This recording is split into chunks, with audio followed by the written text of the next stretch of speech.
Fa un parell de setmanes els vam presentar un nou projecte que està format per 4 sessions de vídeo en el que els parlem de les 4 temàtiques d'inversió del fons Caixa d'Enginyers Environment ISR. En la primera sessió els vam parlar de l'eficiència energètica i durant la sessió d'avui els parlarem de la gestió dels residus i el tractament de les aigües. Solem desglossar aquesta temàtica en 2 blocs. En el primer d'ells, en els residus, el que busquem és seleccionar companyies que s'estiguin adaptant a l'economia circular. En el segon dels blocs, en el tractament de les aigües, seleccionem companyies que estiguin treballant al llarg del cicle de l'aigua. Perquè fa els residus, veiem que la societat està creixent a uns ritmes insostenibles i com a conseqüència d'això, cada dia augmenta la producció de tot tipus de productes que a la vegada també consumim a velocitat de vèrtic.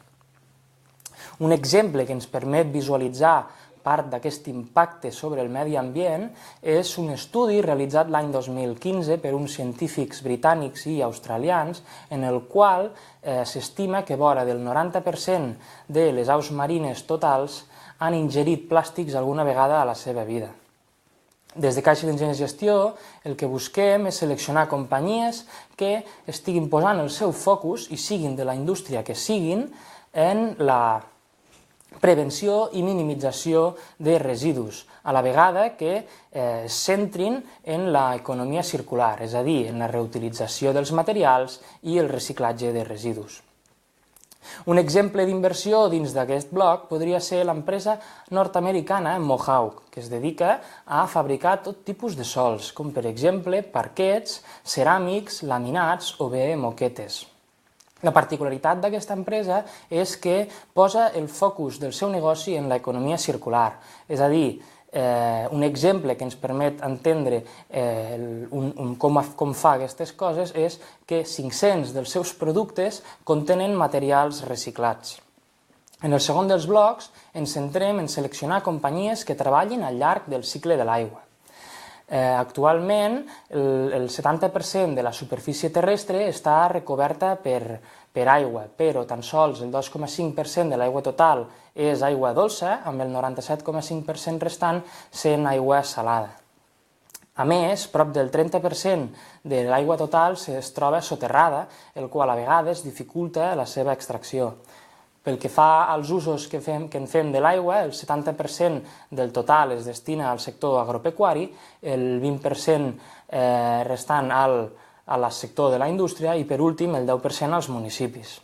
Amb aquestes dades, actualment 1.100 milions de persones no tenen accés a aigua potable. I aquest número de persones no farà més que augmentar en els pròxims anys com a conseqüència de l'augment poblacional que s'espera i que sobretot es produirà en els països emergents, els quals moltes vegades no tenen l'accés a aigua potable que tenim en desenvolupats. D'altra banda, també s'està produint una concentració poblacional a les ciutats, el qual ha de fer que les empreses i els governs destinin gran part de les seves inversions a la potabilització de les aigües. El cicle de l'aigua s'inicia amb l'extracció i el transport de les aigües des d'oceans, des de llacs, rius o bé aigües soterrades fins a les plantes de tractament. Una vegada l'aigua està a la planta, el que se li ha de fer és un tractament de potabilització i desalinització en el qual se li facin múltiples adaptacions per a que aquesta aigua sigui apta per al seu consum. Una vegada aquesta aigua s'ha fet els controls pertinents i ja s'ha transportat fins a l'ús final, no és menys important l'ús que es fa de les aigües residuals, és a dir, no es pot transportar i no es pot donar aquestes aigües directament al medi, donat que són molt nocives. Per tant, s'ha de fer un transport fins a una planta de tractament, una vegada és allí se li ha de tractar adequadament i fer els controls necessaris, o bé per a un segon ús de l'aigua o bé per al seu retorn al medi ambient. Un exemple d'inversió és l'empresa nord-americana Xylem, que es dedica a fabricar i vendre tot tipus de productes i equipaments que s'utilitzen al llarg del cicle de l'aigua i posa el seu focus en el control de la qualitat, el tractament de les aigües i el transport. En conclusió, dins d'aquesta segona temàtica, el que fem és seleccionar companyies o bé que estiguin treballant en la prevenció, la minimització, la reutilització o el reciclatge de residus, o bé, en la segona temàtica, al llarg del cicle de l'aigua. Moltes gràcies per la seva atenció i fins la setmana que ve.